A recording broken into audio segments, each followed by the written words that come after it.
Okay, well, why don't we go ahead and get started. I do want to let you know that this webinar is being recorded, and also the slide deck will be available after the webinar. It will be posted on the website. So hello, and I want to welcome you all to this webinar on cybersecurity. And my name is Kerry Allman, and I am the Internet Strategist for the Diocese. And one of the areas of focus that I have in the Office of the Bishop is the security of our digital data and the protection of these resources from theft and other malicious intent. So through this webinar, I hope to educate you on the issues of cybersecurity for yourself and for your churches and how to protect yourself from being victimized. A few housekeeping tips before we move on. As this is a webinar and not a meeting, all of you who are attending this session will not have your microphones or your cameras active. However, you can ask questions at any time using the Q&A link on the Zoom navigation bar or in the chat link. I will be monitoring the Q&A link and will respond to any questions or comments placed there. But please use the chat only for technical questions concerning this webinar, such as connectivity or audiovisual concerns, and Matt Koski will take care of those. So with that, well, let's get started. When we talk about cybersecurity, we're talking about the protection of an organization and its assets from electronic attack to minimize the risk of business disruption. So the guidelines that we're going to use today will help to protect not only the church or the organization you work for, but also yourselves and your own personal devices and information. For our agenda today, first we will go through a threats overview, which is designed to bring awareness to different security concerns surrounding specific threats. So we will cover password safety, which will run through some of the best practices, not just when creating passwords, but when utilizing them. We'll go over web protection, which will go through different things to know about when utilizing the internet.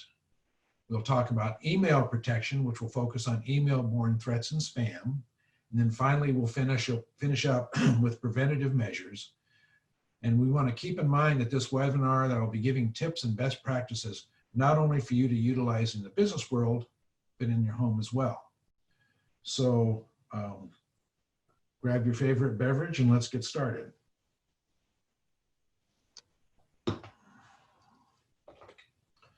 I'd like to start off with a question, and I'm hoping that Matt will be able to pull this up. Of the three components of cybersecurity listed, which do you think is the most vulnerable? Cyber, physical, or people? Give a moment for you to vote. I do not have access to chat, Matt, so if you want to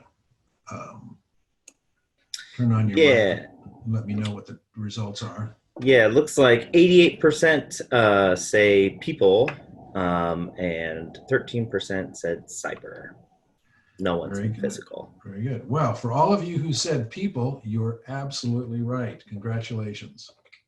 When we talk about cybersecurity, there are three components. There's a physical, a cyber, and a people component. The physical is making sure that, like, the doors are locked, that the cameras are enabled, and things like that. The second is the cyber component, which is having an IT presence, monitoring this, and adding software and hardware protection. The third piece is the people.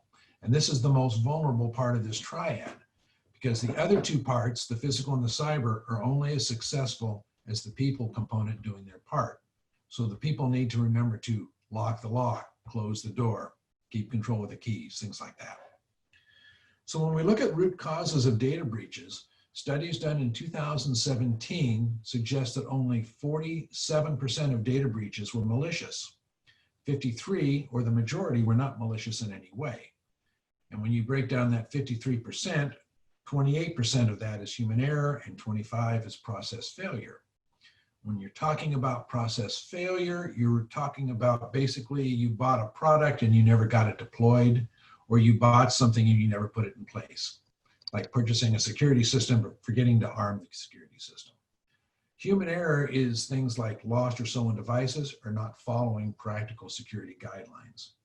So when it comes to malicious breaches, these can be divided into three categories: malware, hacking, and social engineering. And when we're talking about malware, these are many different types of infections, including computer viruses, worms, trojans, rootkits, ransomware, and spyware. Often several of these will be combined into one type of attack. The one most talked about this year is ransomware, and this is the one that will encrypt all of your files so that you lose access to them, and then it asks you to pay a ransom in order to gain access. One has to be careful, however, because usually despite paying, you never really regain access of your files. So malware is continuing to grow. In the last 15 years, the total number of malware has gone to over 600 million. And now we're at a point where on average, we're seeing about 390,000 unique threats per day. Now, it's important to understand that unique threats do not mean the same thing, as they're very, very different. In other words, you can have a unique threat that will go and delete a certain section of a particular file, but then you will have another modification of that same threat that will go and change a different place in that same file that was being targeted.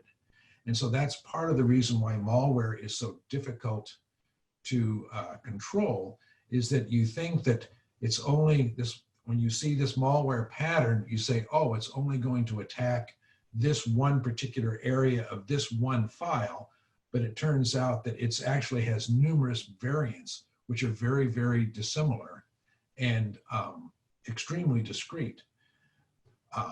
What we want to remember is that they're looking for the highest penetration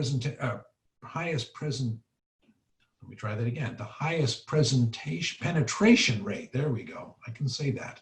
The highest penetration rate or success rate is what they are looking for in a malware attack. So what this means is that the people who are writing this malware are going out to find out the best places to attack. So are they trying to attack a Windows operating system? What antivirus is being used? And once they have this information, they can build their malware in order to penetrate into these exact environments. And then once they're ready and their malware is successful, they can deploy it to the target directly. So there are definitely people out there who are specifically targeting businesses and industries, and they're making sure that their malware, of course, is going to succeed in those places. Now, malware is not Windows specific. Malware definitely exists on other operating systems outside of Windows. Because the authors of malware, however, want to have the largest penetration rate and get as many people and systems infected as possible, Windows is typically the major target due to having the highest market share.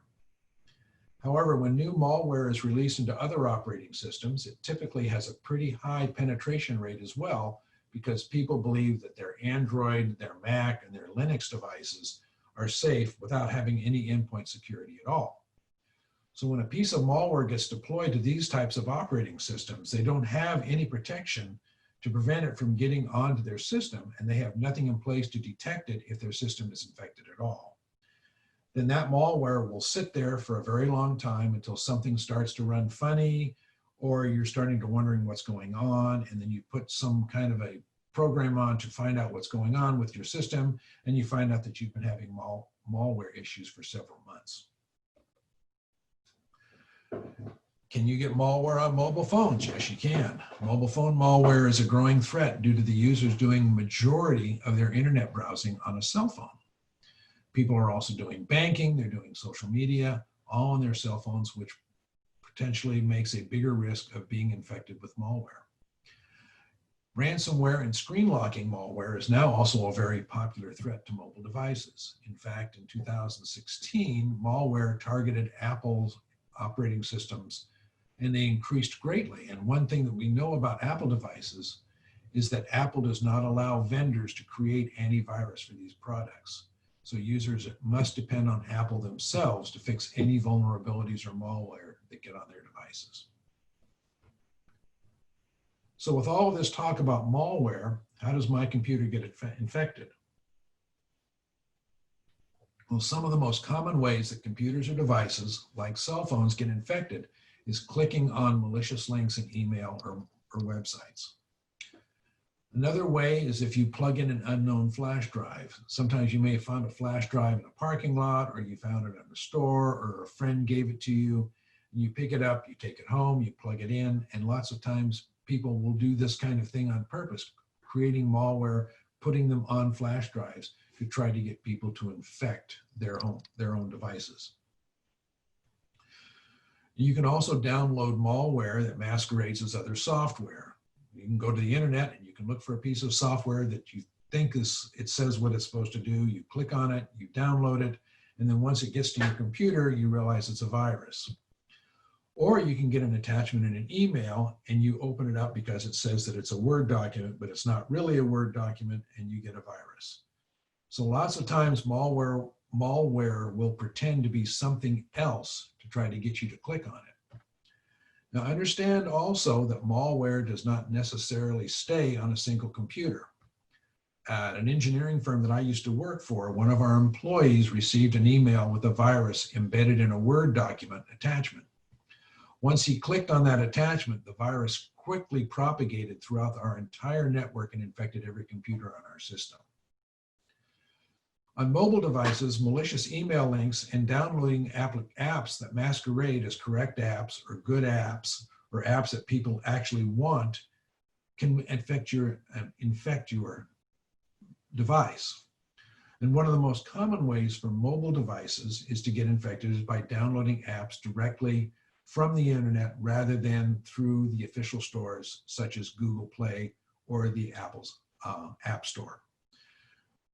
Doing this is a very easy way to get malware, because if you don't use the Google and the Apple verifying that these apps are legitimate, you run the risk of downloading an app from some other website that is not doing those verification checks for you. So some top tips to avoid malware is install endpoint security on all devices, not just your Windows devices, but all your devices. The caveat, of course, is that Apple has its own proprietary system of how it's willing to allow you to do the endpoint security. But be careful with what you plug into all of your devices as well, unless you are sure and you know what is actually on those devices. Be careful what you click on. And always get awareness training, not just for yourself, but for your family, so that they are aware of the pitfalls and dangers that go with cybersecurity, especially if your family is using a single shared device.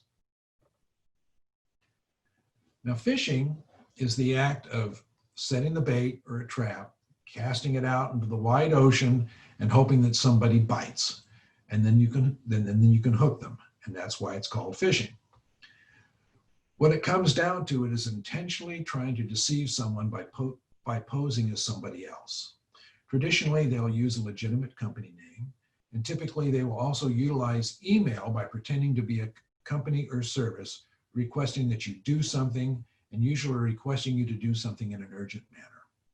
They're hoping that you will click on the link and fill out the requested information, and then they gain that information they can use in the future to steal your identity or steal access to any of your accounts.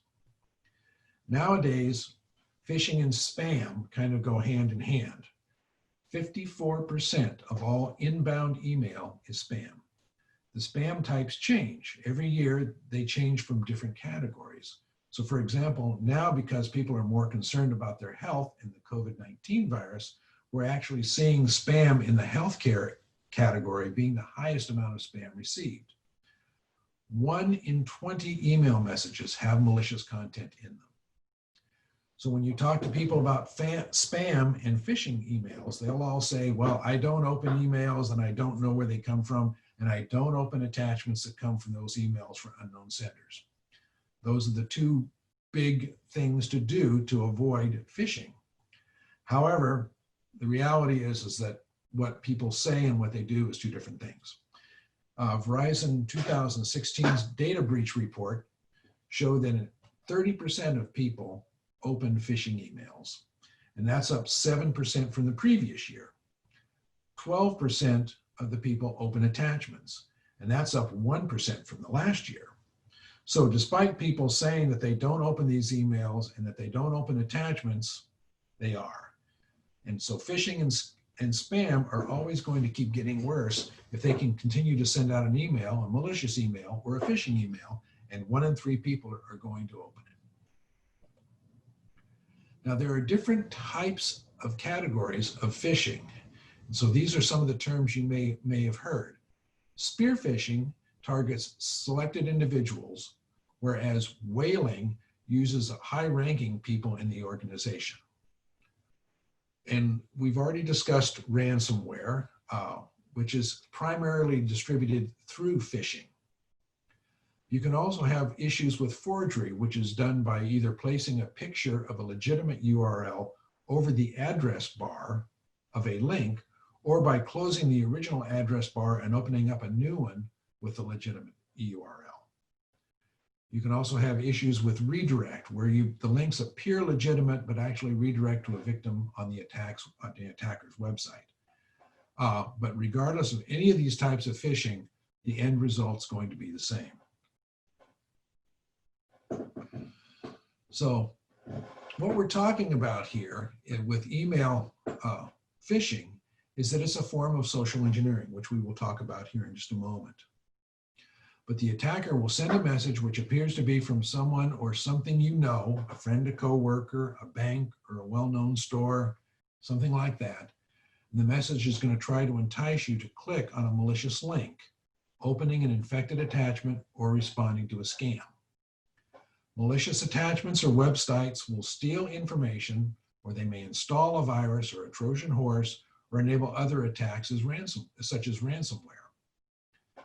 One thing that email phishing to church groups uses, which can be very effective, is playing on the mission of the organization. And I'll show you an example here in just a moment of one of these.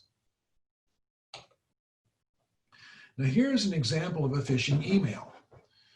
So here's the kind of things that you should be looking out for in a phishing email. For example, here it says, email says it's coming from a company, but it's actually from a personal email server. So here it says that it's from Bank of America, but in actuality, it is a Gmail address. So that is one way to know that this is actually a scam email. Never open attachments unless you are completely sure they're from a trusted source. Beware of generically addressed emails, such as Dear Customer. They don't know you specifically, so they will try to use a generic introduction to try to hook you and lure you into the phishing scam. Hover over the links. So they will show you a link. For example, this one says Bank of America, and if you hover over the link without clicking on it, you will get a window that will pop up in the browser and tell you what the actual link goes to. And that's how you can tell whether or not this is really going to go to Bank of America, or if it's going to go someplace else. Also, for some reason, there's a lot of grammatical and spelling errors in fake phishing emails. I don't know the particular reason why, unless it's maybe coming from an area of the world that English is not their first language. I don't really know exactly why grammatical or spelling errors show up the way they do. But that is also something to check on is that grammatical issue.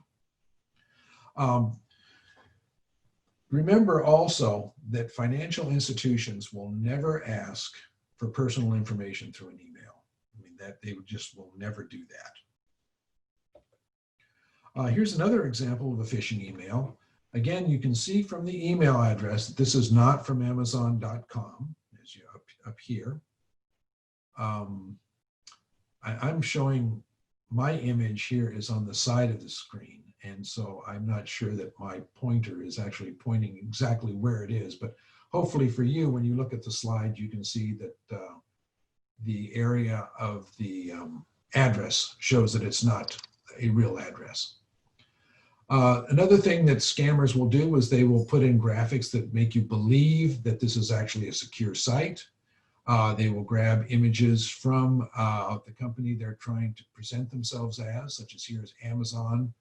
They will tell you to click here. There is some grammatical errors in here. And the other thing that they will sometimes do is this part at the bottom where it says that never be careful about opening attachments. And you might think that like, well, if they're actually saying that be careful of opening unknown attachments, they're letting you believe that this is really from Amazon. And so you click on it and of course you end up getting infected. Now, these are a series of emails that was sent to a parishioner at St. Bede's, and I'm sharing these with the permission of our Canon of the Ordinary, Arian Davidson. This is the first of a series of emails that was sent to a parishioner at St. Bede's, allegedly from Arian Davidson. And I will walk through you and show you how these were all set up. First, you see the name Rev. Arian Davidson, Vicar. So whoever created this phishing scam did a little bit of social engineering research to find out who the person was in charge at St. Bede's, the name of the church and its address. And it also found out the email address of Arian at the time. And she had a Gmail address tied to her email for St. Bede's. And this person actually created a new email address, modifying it just enough so that it will go to the scammer and not go to Arian. So as you see here, here is the address of Rev. Arian Davidson, Vicar, which was very, very close to what she was actually using as her Gmail address. So if you were to receive this, you would take a quick look at this and you would probably say, oh, okay, that probably really is Arian. And so they've set the hook and now they're looking to see if they can get a nibble. And you obviously have one here where the person responded back that I got your message. One thing that I did want to show here that I forgot is if you look at this first email that was sent out, look at the time, it was at 12:57 a.m. So you wonder like, good morning and how are you? Why are they sending an email at 12:57 in the morning? That is one of the things that you can also look for is those discrepancies in the email, which will let you know whether or not these are real or not. So they've now responded at 8:17. They turn around and respond back, the scammers, at 8:26, and they're asking for iTunes gift cards for some women patients going through cancer at the hospital. So here's where they're prying on the mission of the church to get you to buy into their scam and to fall for it. And so they want you to usually go and get gift cards, and then they want you to scrape the backing off so that you can actually see the barcode and the security code. They'll want you to take a photo of it and send it to them because they don't have time to come and get the cards from you, and then they will pay you back later. That's usually how these kinds of things work. So he responded and said, what denomination? The scammer comes back and says, well, I'm only going to go with, I was thinking of 7 women, but I'm thinking maybe we'll only start with 3 for now. And here's where they tell them exactly what they want this person to do and to get them to them. This is also a very common scam in that they will say, well, I want to do 7, but let's just try 3 for now, because what they want to know is if the person they're trying to scam is really going to go through with it. And if you ask for too much all at once, that might spook them. So they will only ask for a small number first to see if you buy into it. And then if you buy into it, then they will come back and ask for more. So person says they're going to head out. Now notice that the second slide that I showed you was from 8:19. And so within the last 20 minutes, there have been 5 or 6 exchanges of emails back and forth because the scammer wants to keep you hooked on as quickly, as long as possible, and not make you think about this and not make you decide whether or not you need to do further investigation. They're just trying to keep you online and keep you hooked into it. So you'll notice that how quickly these emails will start going back and forth. So the person goes out, he then comes back, he says got 4, puts the originals in the safe. They will respond back that, okay, great, we received them. And now here's where they say we're going to try to do it again. Now at this point in time, you probably, for sure that this is a scam. Another thing that they will do is that they will put some type of a salutation at the beginning or the end of the email, which try to be as generic as possible. And if you know the person who is actually being impersonated, you will probably know those types of things, that how they sign their emails and how they respond back. So for example, if this person had signed this back as Pastor Arian, and Arian never goes by Pastor Arian, for example, you know that that's going to be a scam. So at this point in time, when the person received this email, Arian happened to call into the church and was informed of the request, and obviously had not made the original request. Now, you might think that these are one-off scams from individuals, because these have become, a pretty profitable venture if you can find somebody who you can convince. But I've dealt with one phishing attempt that was all computer generated. There was no human interaction at the other end at all. I replied once to the original scam phishing email in English, and then I replied later in Spanish, and I got the same message back, but one was translated in English and one was in Spanish, but they were the identical messages. So these were all computer generated. So there's no point in really trying to engage with these people, because more often than not, these are just computer programs that they're just running these out, hundreds of thousands of instances at a time. So you're not really going to benefit by stringing them along at all. This is not limited to email. You can have phishing on your cell phone, which is a lot like robocalling. You can also have what's called smishing, which is phishing through text messages, where they will be asking you for information in a text message or send a link. Fake bank account notifications is one of those things that will do that. So you never want to give out personal information in response to any kind of an incoming call or a text.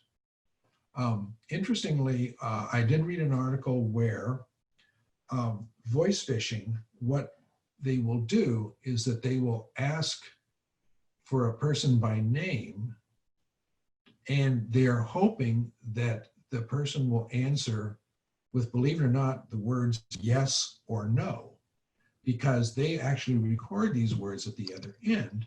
And so if you happen to have a bank account, for example, that uses voice recognition,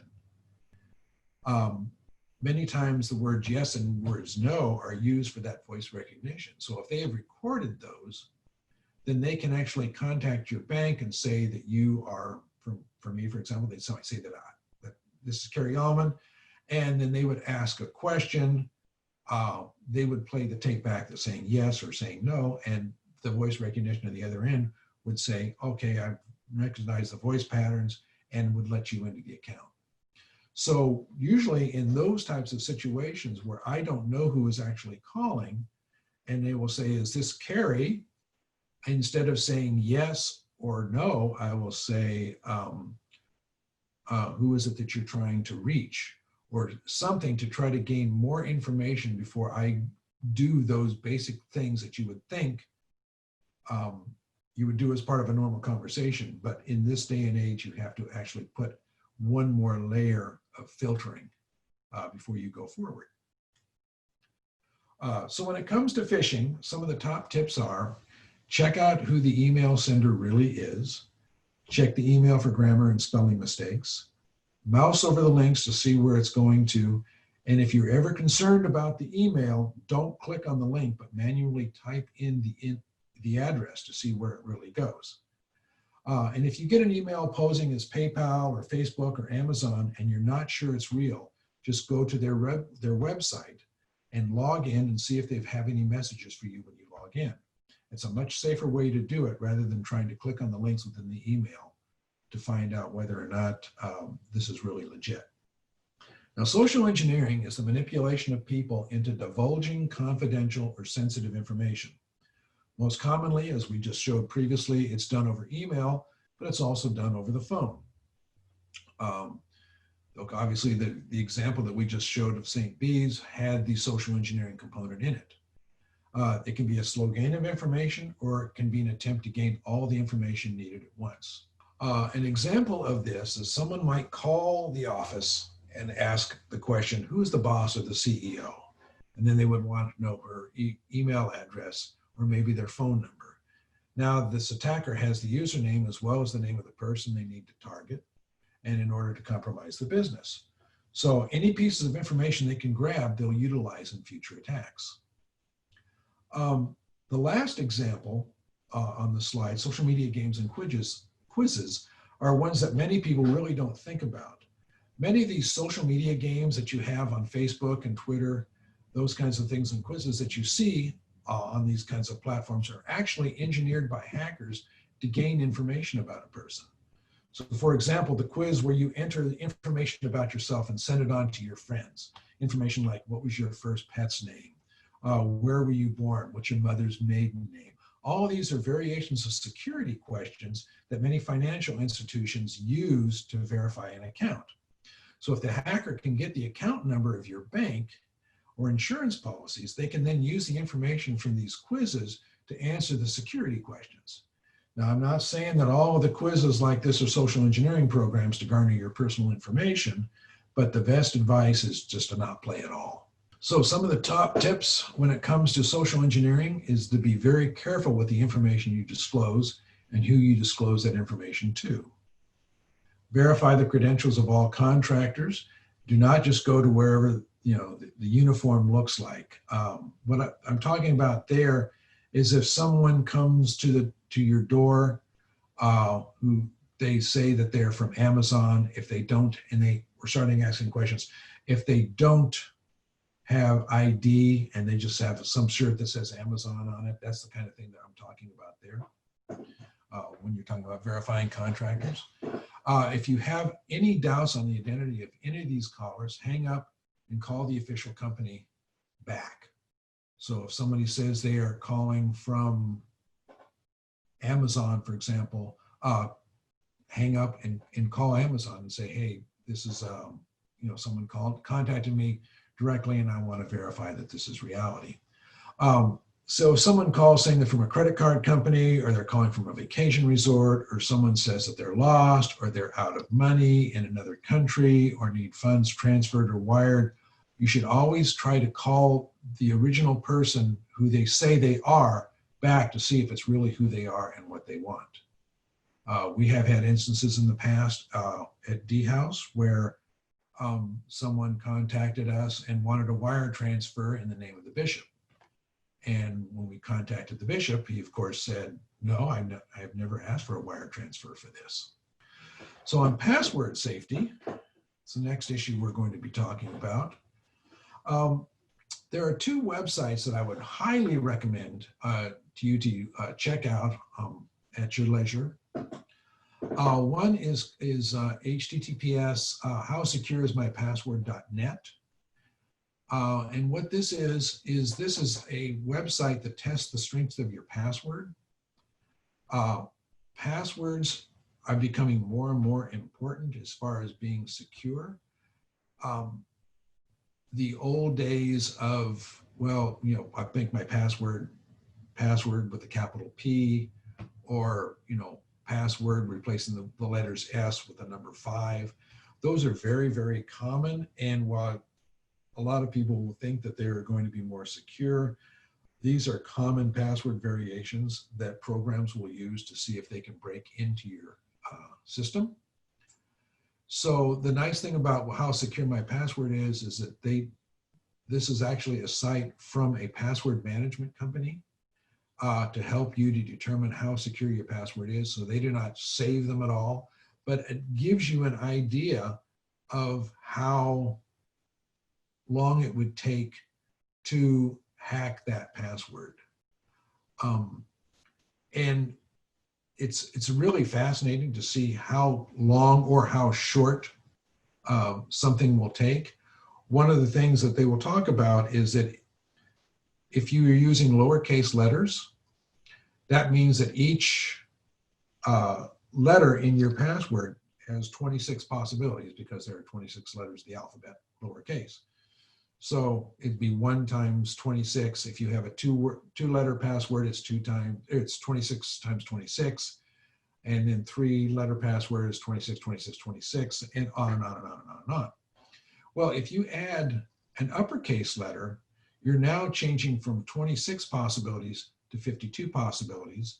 If you add a possibility of a number, you're now adding 10 more options. So there's now 62. If you add all of the control characters and symbol characters that are not part of the alphabet, you are now up to almost 100 characters per individual character. And so that's why they suggest that you add these special characters, because the algorithm then becomes much more difficult for hackers to break. The second one here is, have I been pwned? And this is a great resource to know when it comes to data breaches and passwords that are out there, as well as online accounts. So this is kind of like a password hygiene checkup. What Have I Been Pwned does is it checks 210 website data breaches. And across these data breaches, there have been like 2.6 billion compromised usernames and passwords. So kind of treat it like a credit check, run it every so often. You can actually sign up for notifications if you want to. But basically on this, you type in your email address and it tells you whether or not that email address has been recorded in a database somewhere that has been hacked. And then what you do, you want to go and change your password, but you also want to change the security questions that you may have had tied to that password as well, because those may have been compromised in the data breach. Now, the security questions, there's an interesting school of thought about that, in that maybe you're best to not be honest about the answers to these security questions. And you just treat the security questions as another password field. So if it asks for your pet's name, you don't put your pet's name in there, but you put in something completely unrelated, because the program itself doesn't care if this is a pet's name. It's just looking for that pattern. Now, if you don't have security concerns with being able to share that information with other people, that's entirely up to you. But that is one school of thought, is that you actually use these security questions as just another password field, and you can put in the characters just like a regular password. And as I discussed earlier, longer is stronger when it comes to passwords. Typically, users practice risky behavior with respect to passwords, and that they will just use the same password over all websites, or they will modify them slightly.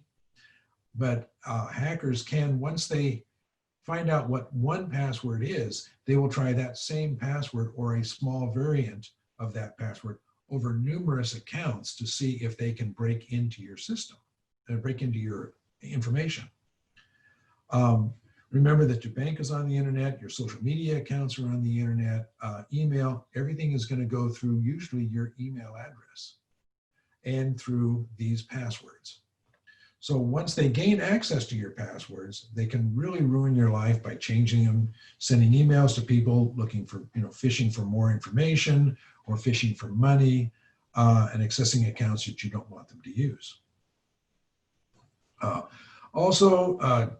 They recommend you do not share your passwords with friends, family members, or colleagues. You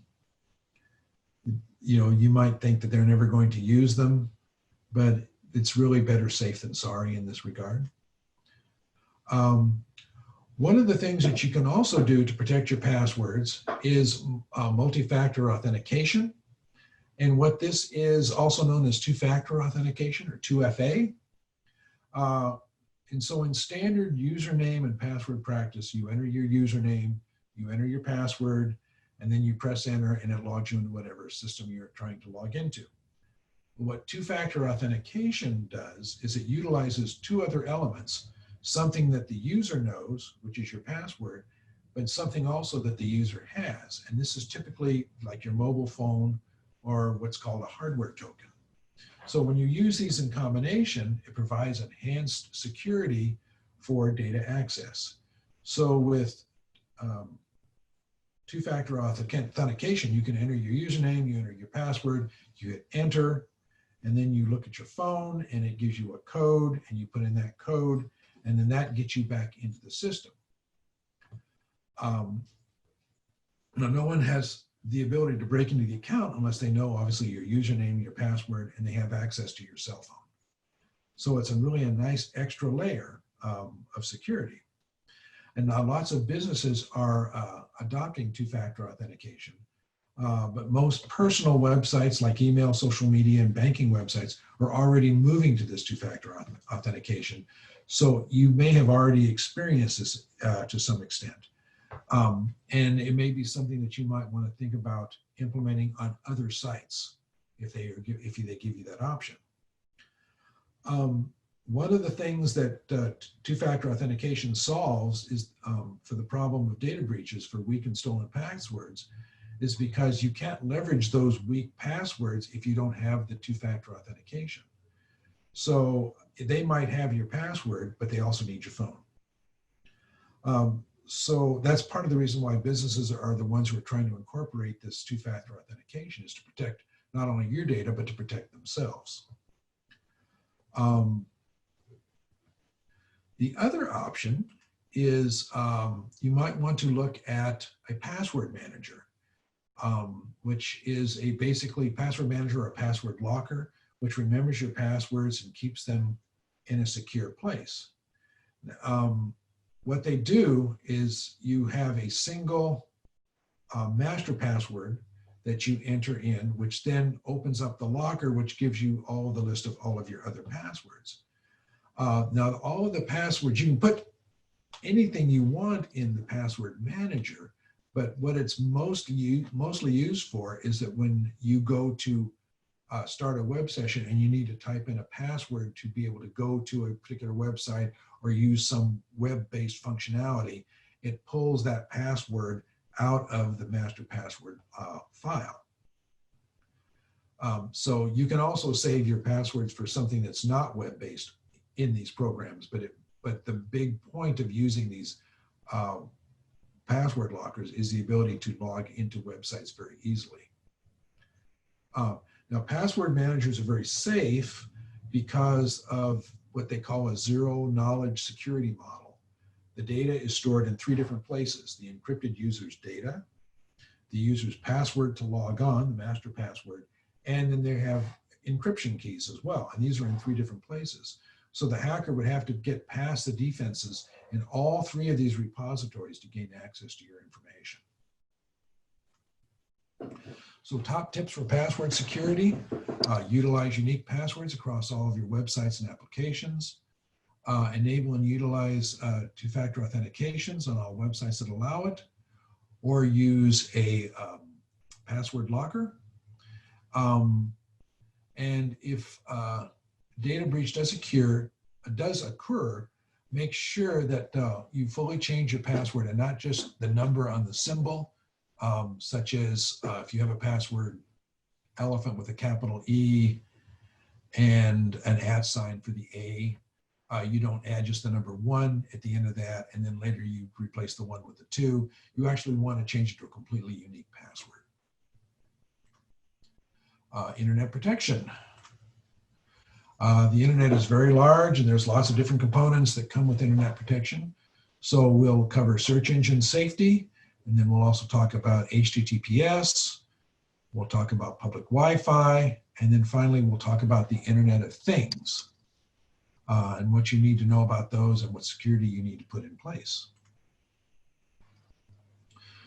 So nowadays users usually realize that search engines, they will use search engines to ask any kind of questions.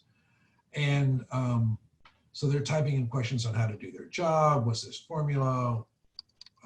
You know, where do I find this piece of information? Where do I create this plan? So they're always searching for things. And sometimes you don't know where you are actually going to look at these search results. And so what you want to do is you want to make sure that you're using the right type of security for these search engines and not just clicking on the next link and seeing what happens. So this is social media websites do that as well, where they will have some link that they are suggested, which may or may not be the link that you really think that you're going to. So even if the website is reputable, the advertisement that's being displayed for this website could be malicious and could be infect your mobile device or your computer. So you need to be concerned not just with the fact that the websites could be legitimate, but also be cautious about the advertisements on the pages. If there are tons of advertisements on this page, then sometimes it could be bad news. Free things where they say, click here to get free music, free movies, free game cheats. Those are very commonly filled with malware, and they're rarely what they say they are. So not only is the piracy a crime when it comes to downloading these things like movies and music, but malicious actors will prey on people who are looking for these free things and try to entice them to click on these to download the malware. So keep in mind that free things rarely are. Now, some great tips for utilizing search engines is stick to clicking on sites on the first page of the results, because after you go past the first page of the results, start being very cautious about the things you click on, because the fact that when you get into those results that are not as reputable, not as commonly clicked on, you don't have as much of the related content that you might be searching for. They might be malicious, not necessarily all the time, but they might be malicious.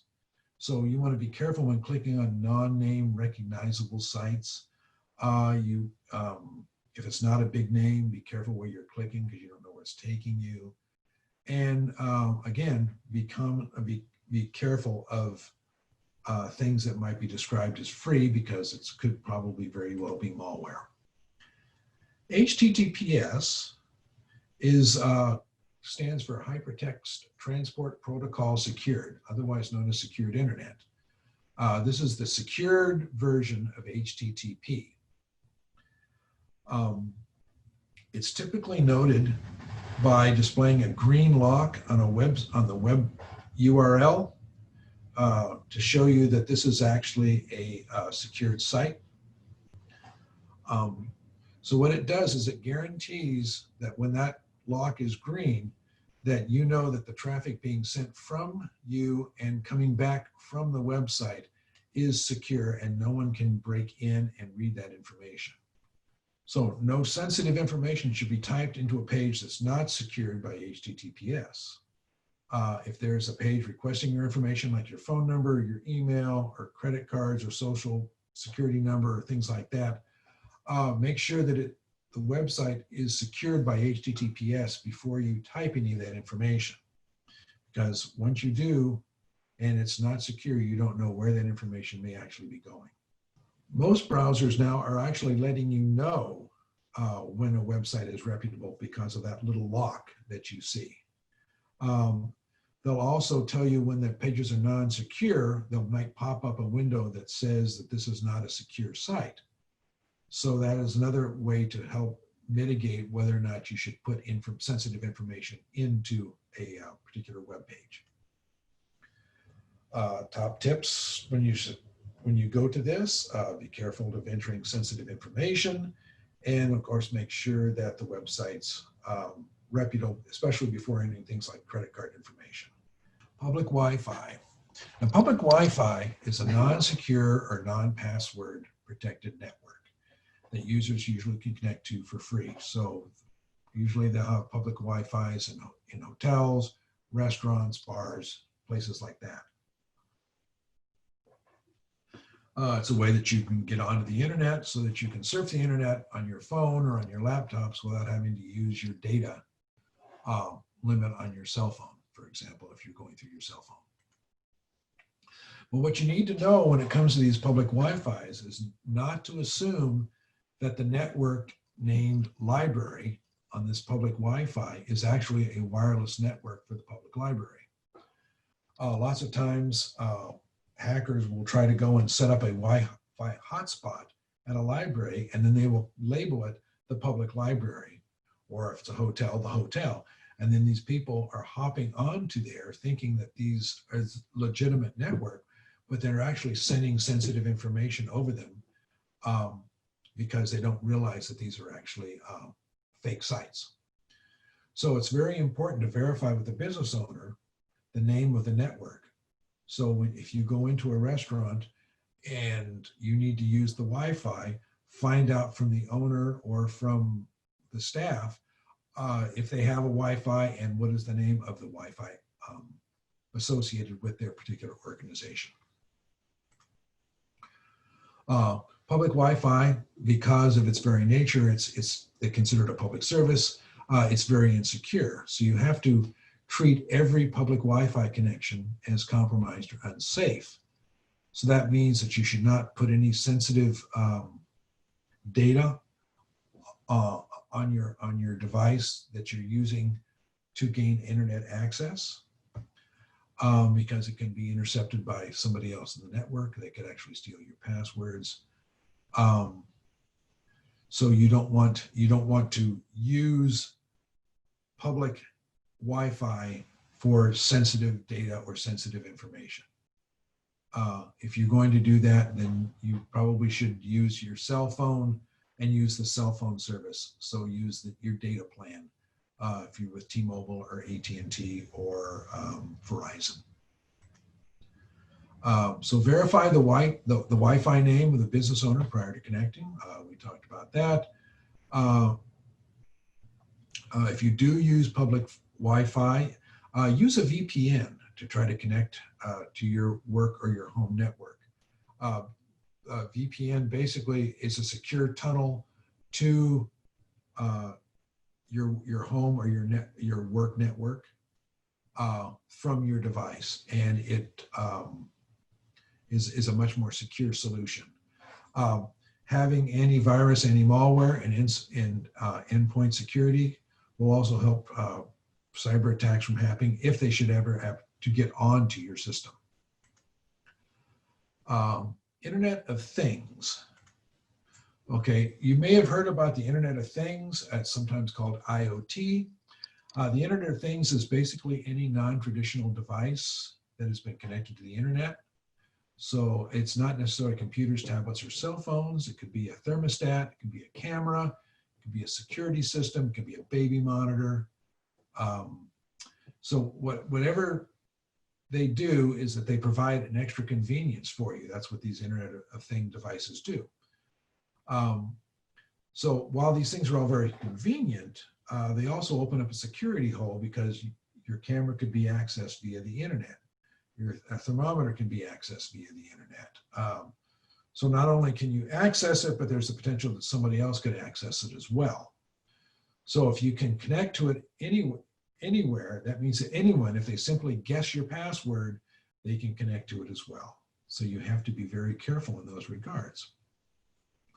So one of the best ways to do this is to find out first if the vendor allows the ability to, let's see, what is it? What's the term?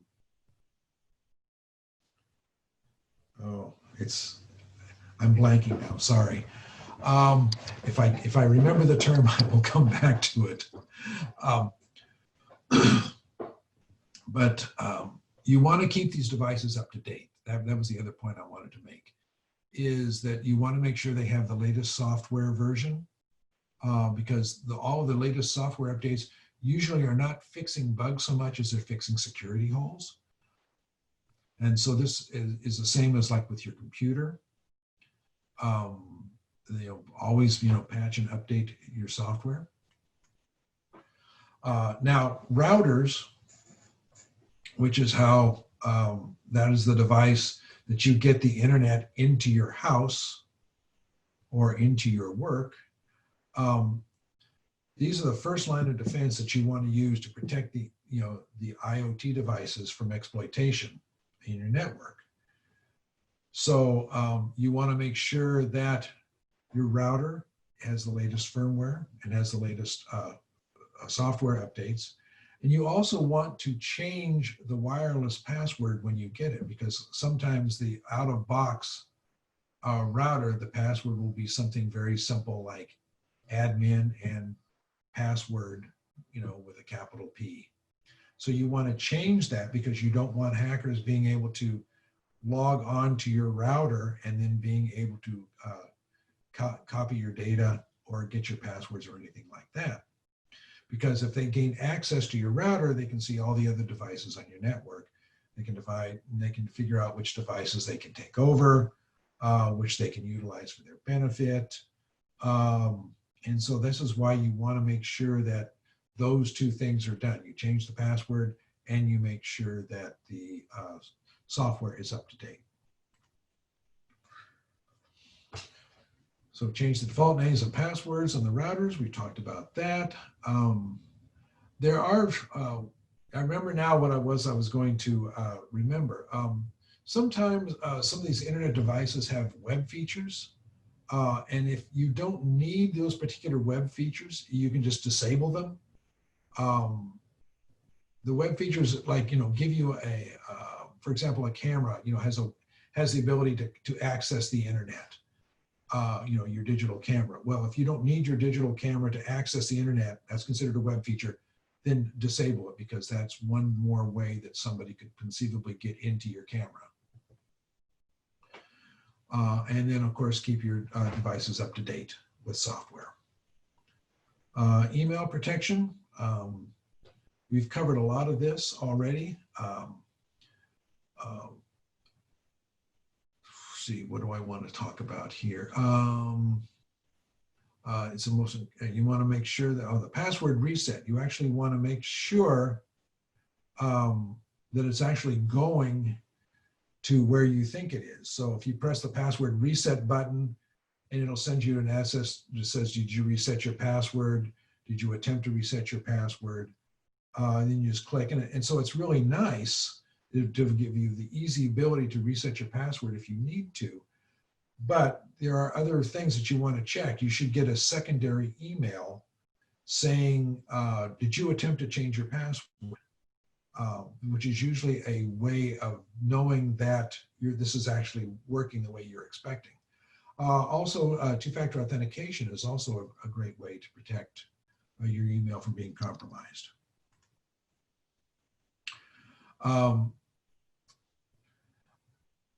I really recommend implementing two-factor authentication with your email account.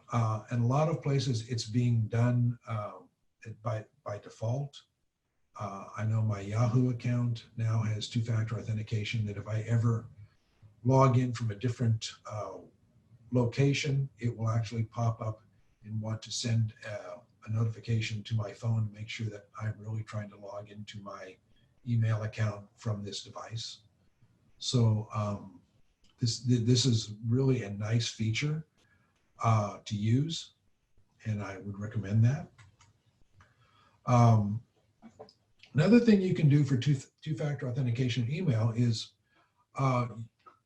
you can use a password protector, or you can utilize a fingerprint reader to protect your two-factor authentication application in case the device gets lost.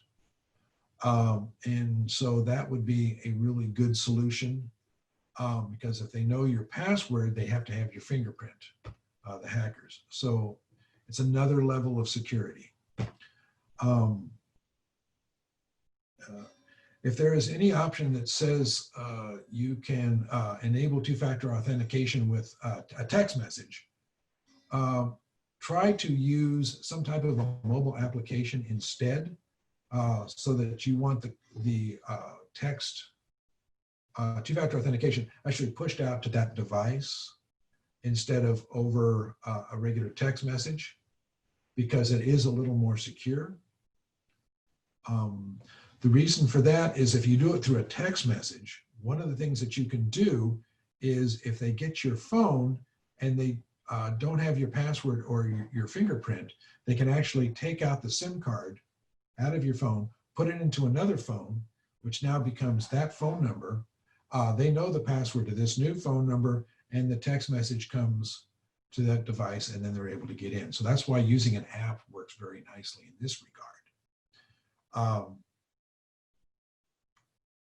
Password reset, I think we've talked about that.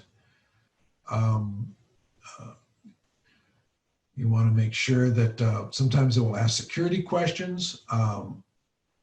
So that might be something that you might want to look at if they ask you to reset, if they give you the opportunity to reset your password. Sometimes a hacker will present a page saying, oh, you need to reset your password.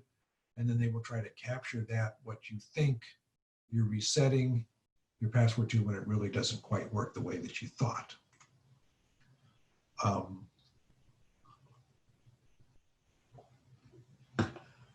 Yes, so here's where I talked about the email being sent to the email address to see, hey, did you really do this?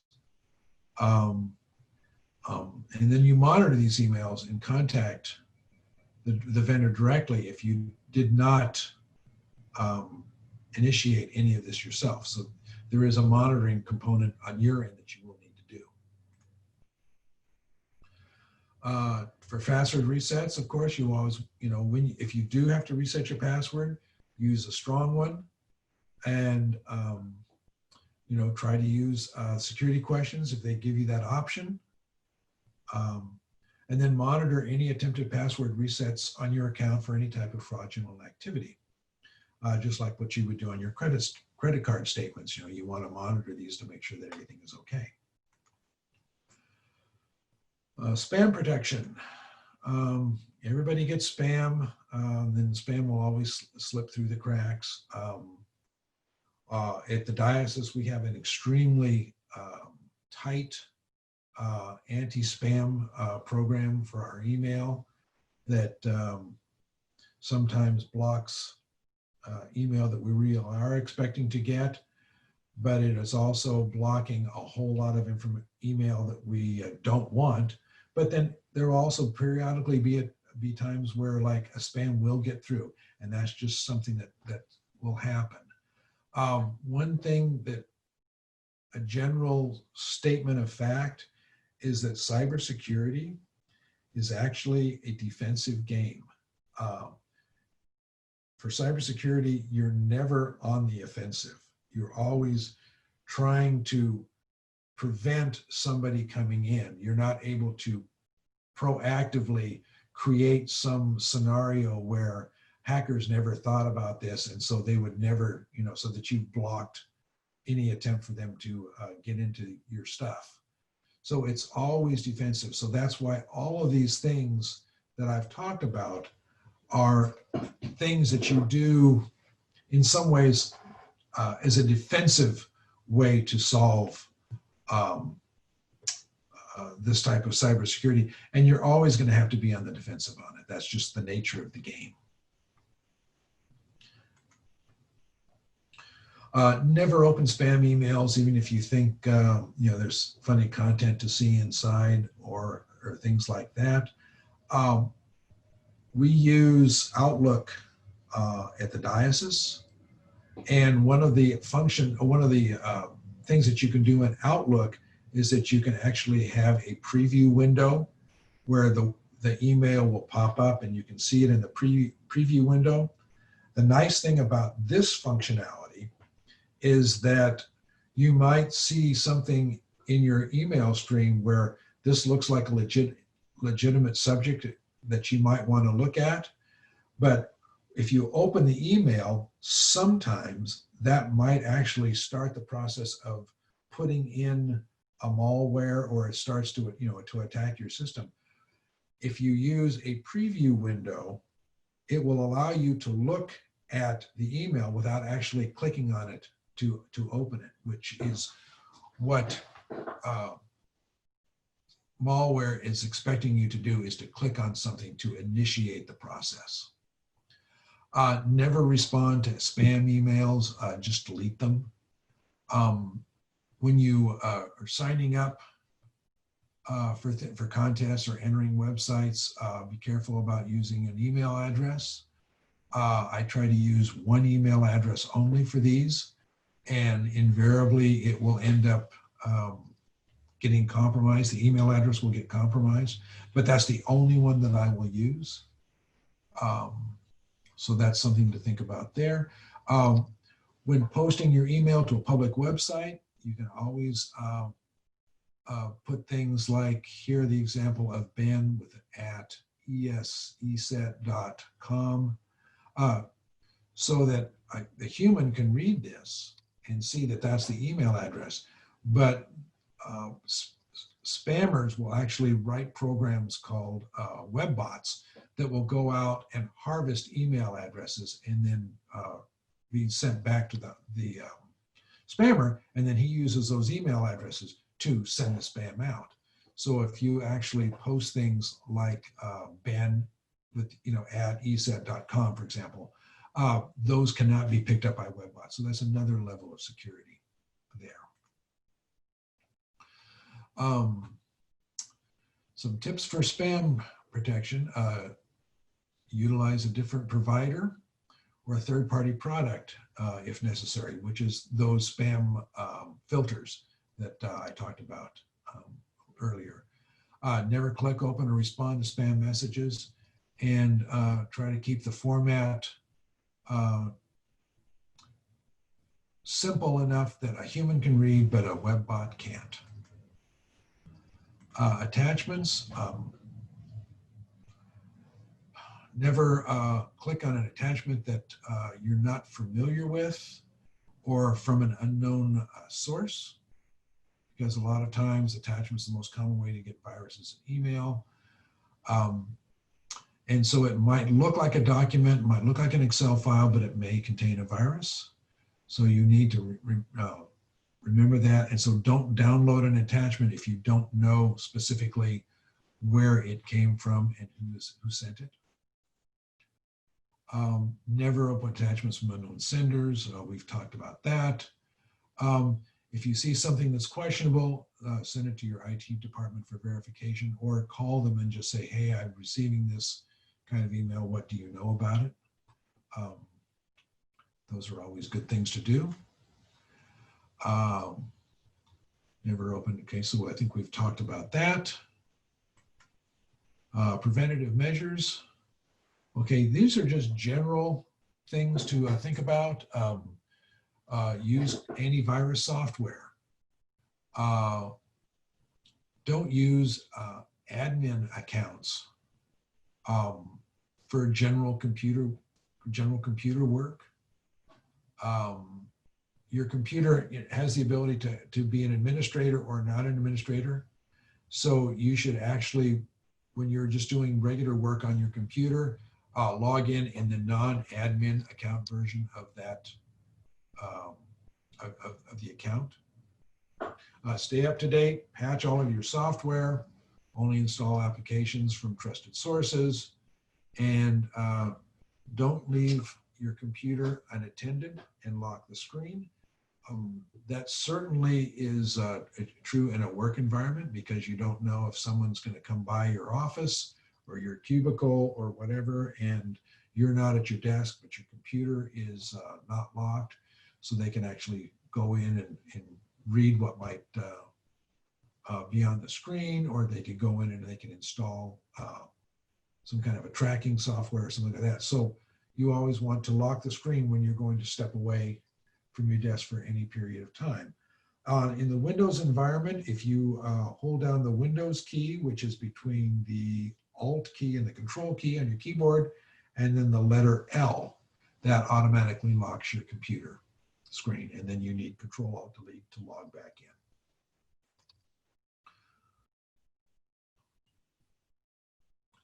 Protect your mobile devices with a password. Most phones anymore require a password. Use fingerprint authentication if you have that ability. Disable any unnecessary services. If you're not using some pre defined application on your mobile phone that comes with your phone, delete it if you're not using it. Make sure that your operating system and all the apps are updated.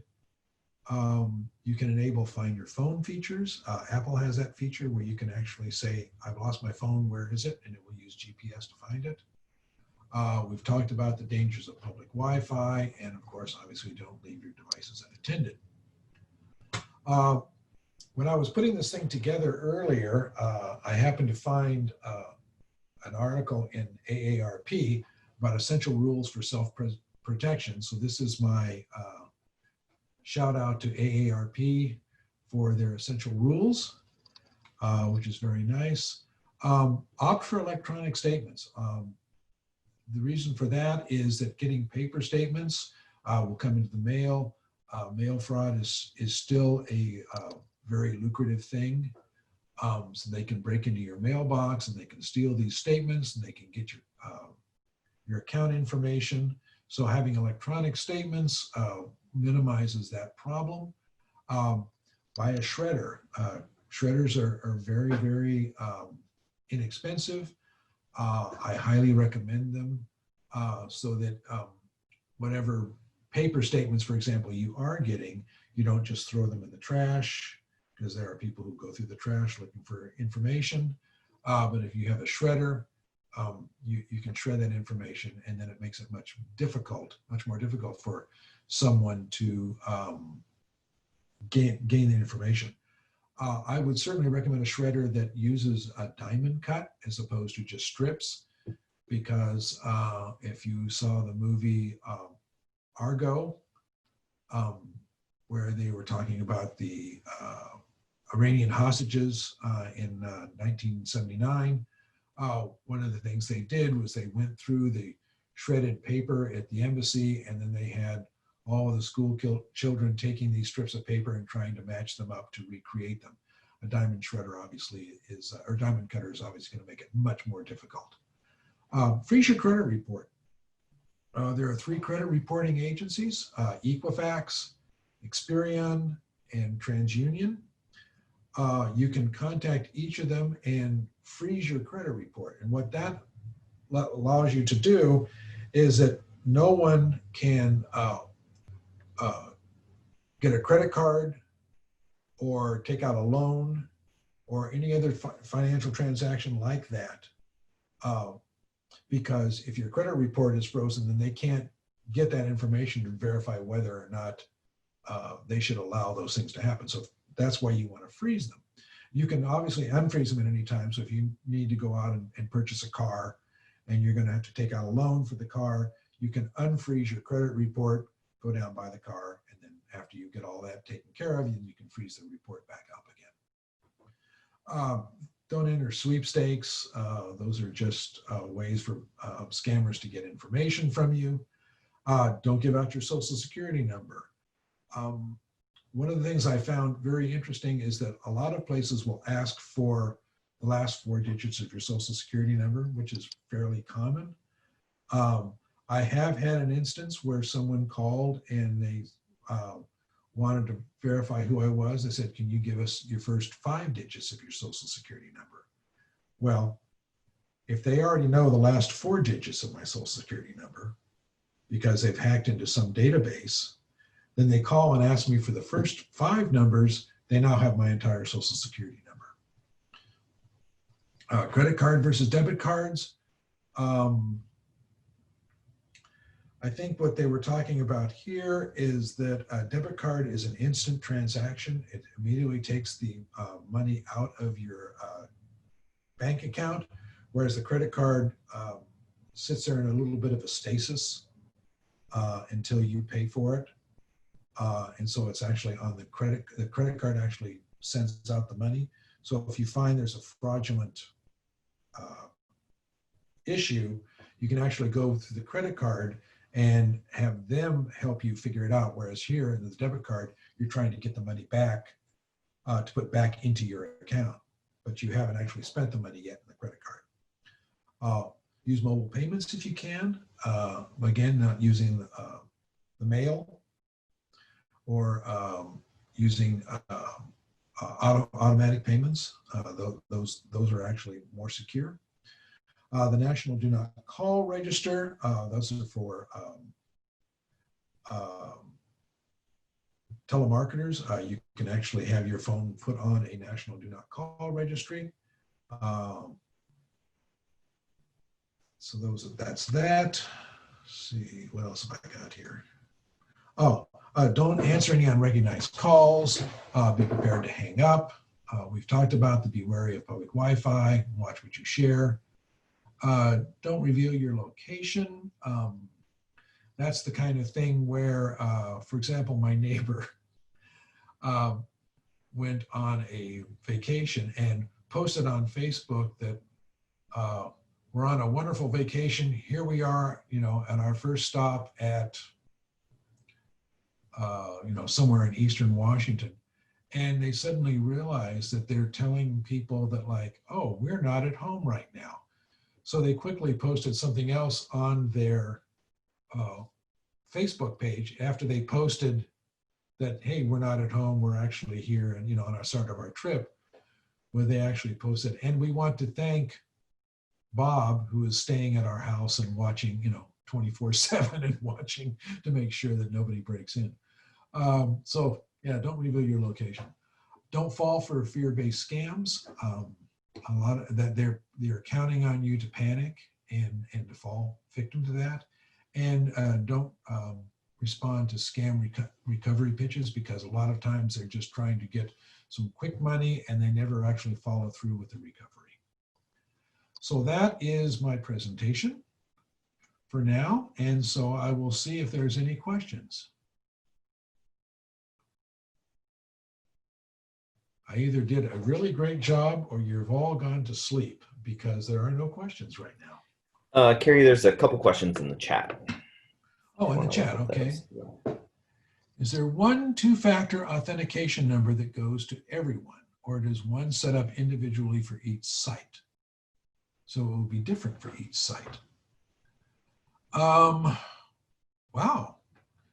good question. I don't know. I believe that it's probably individually for each site.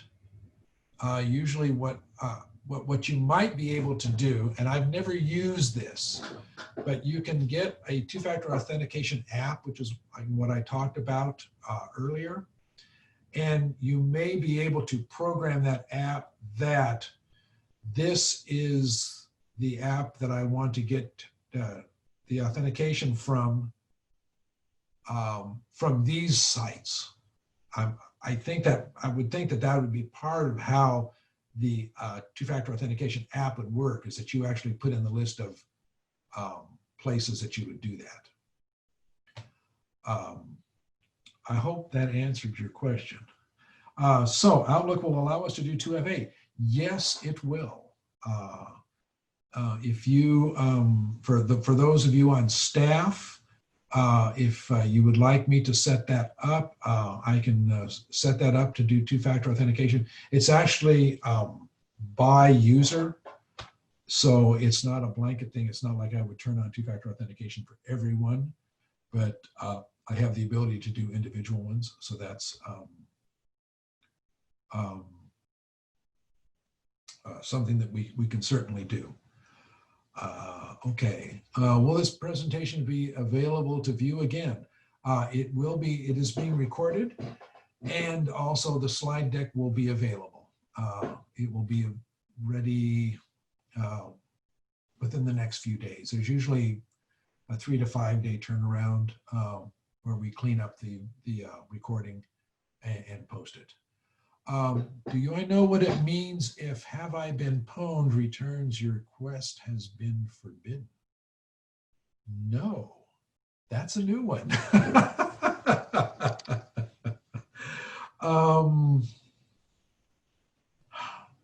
I have never seen that.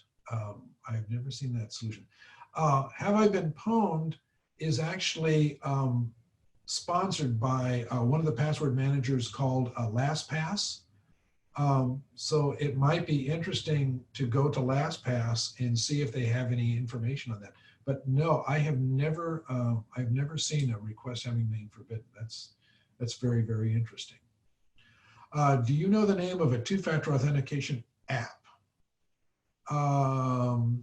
No, but I'm sure that if you were to go to the Google store, if you're on an Android device, or if you go to the Apple store, that they will have two-factor authentication apps available.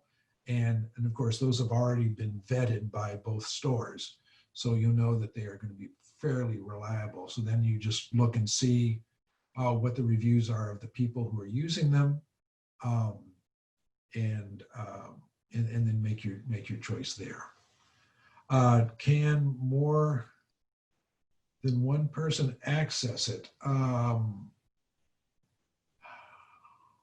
I don't think so, because the whole point of two-factor authentication is that it's on it has to send a notice to a device. So unless you were to share a phone, I don't know there's a way that more than one person could access it.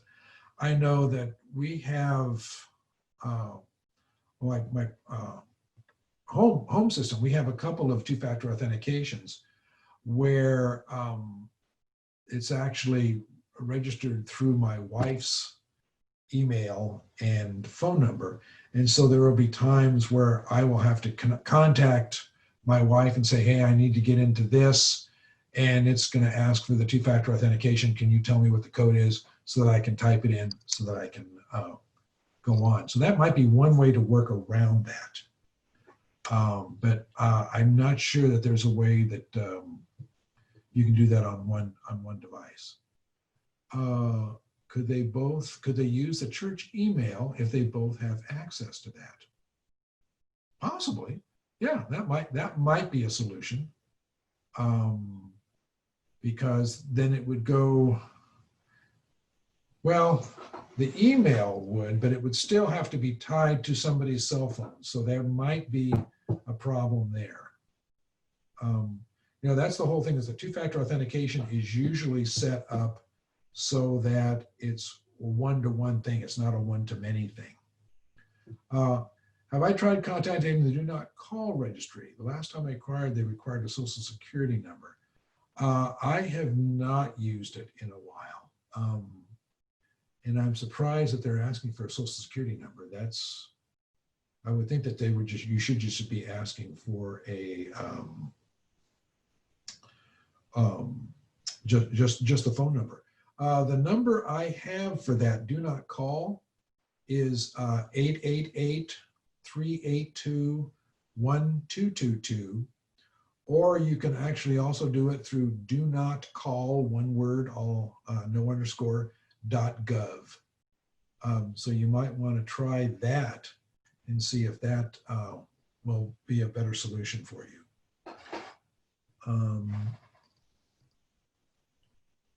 Okay, I understand snail mail is vulnerable, but electronic statements are vulnerable via email.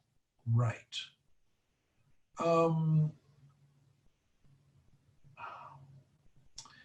Theoretically, email is end-to-end security, but there's no guarantee unless you encrypt the email that you can't possibly have somebody intercept it.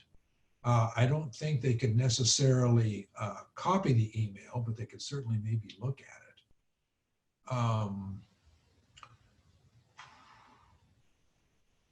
I'm not sure, how bad the vulnerability is.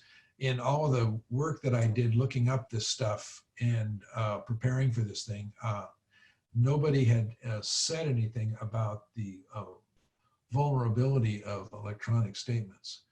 I will say that I know that one of the things that we're working on is encryption of email for sensitive information, just in case, that possibly somebody could log in or could intercept the email. And so we are trying to do that using an encrypted email format. But that, Yeah, I have not seen any literature on the vulnerability of that per se. Sorry. You may not get the statement by email. I get an email telling me my statement is ready and I need to log in. Okay, so those are bank statements, I'm assuming. Yeah, that would be true. Yeah, for bank statements, they will not send them as attachments. You actually have to log in. They'll just tell you that you have one available. So I'm sure that that's probably how our banking system works. Okay, is there any other questions, concerns? Have I bored you all to tears?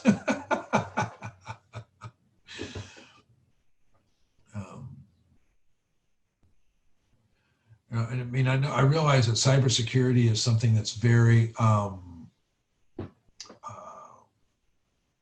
can be very daunting and very overwhelming. But a lot of it is just being vigilant and a little bit skeptical, and for the most part that you'll be fine. So I'm glad that this has been helpful, and I'm hoping that this will be very worthwhile for people. If using a public Wi-Fi, can your password on your computer or phone get hacked? Yes. Yeah, it's possible. It certainly is possible, especially if the public Wi-Fi is not what you think it is. If it's someone where they set up a phony Wi-Fi and they called it Seattle Public Library, and they're sitting out in their car on a computer, and then somebody signs into Seattle Public Library public Wi-Fi, then they can actually set up a serial analyzer and capture your keystrokes. So that's why you want to make sure that this is really where you think it's going to go. For me, with public Wi-Fi, the only thing I use it for is I will use it for looking at email if I'm checking my email. But I don't do any banking. I don't do anything of secure nature. And if I have to do anything that even remotely secure outside of just looking at email, I will use a VPN so that I can do that. The other thing is that you can actually turn your phone. A lot of cell phones now have the ability to become hotspots, and so that actually works as the public Wi-Fi. And so that is a level of security that you can use there, as if you use as a hotspot.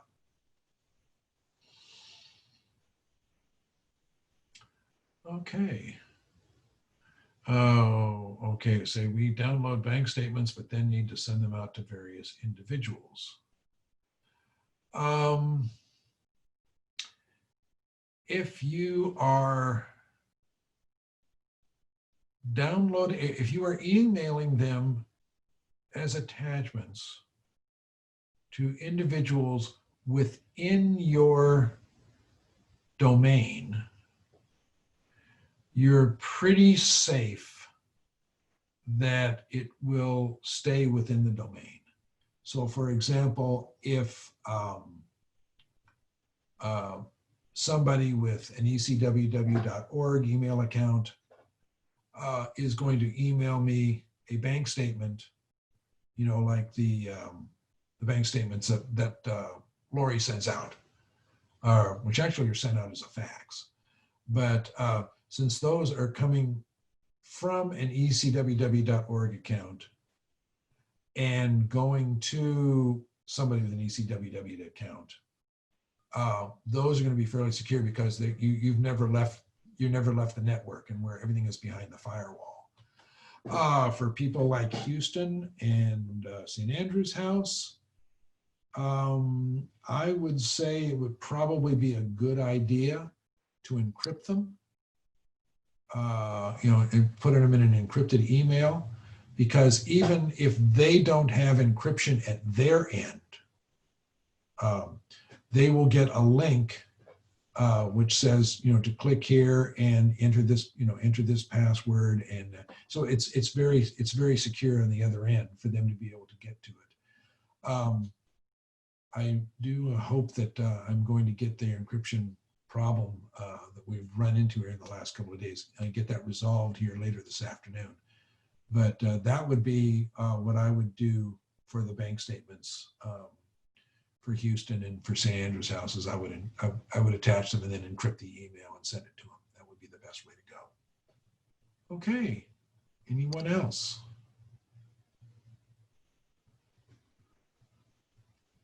Well, you're very welcome. Thank you very much. That's very kind of you.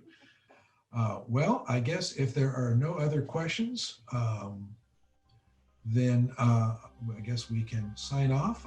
Thank you for attending and watching. And I will, if you have any other questions, yes, please feel free to email me directly. My email is kallman@ecww.org. So you can certainly email me any questions or comments. That would be fine. Okay. Well, I think that is it. So I will let Matt close us all down. And thank you very much for attending, and I hope you have a great rest of your day. Thanks.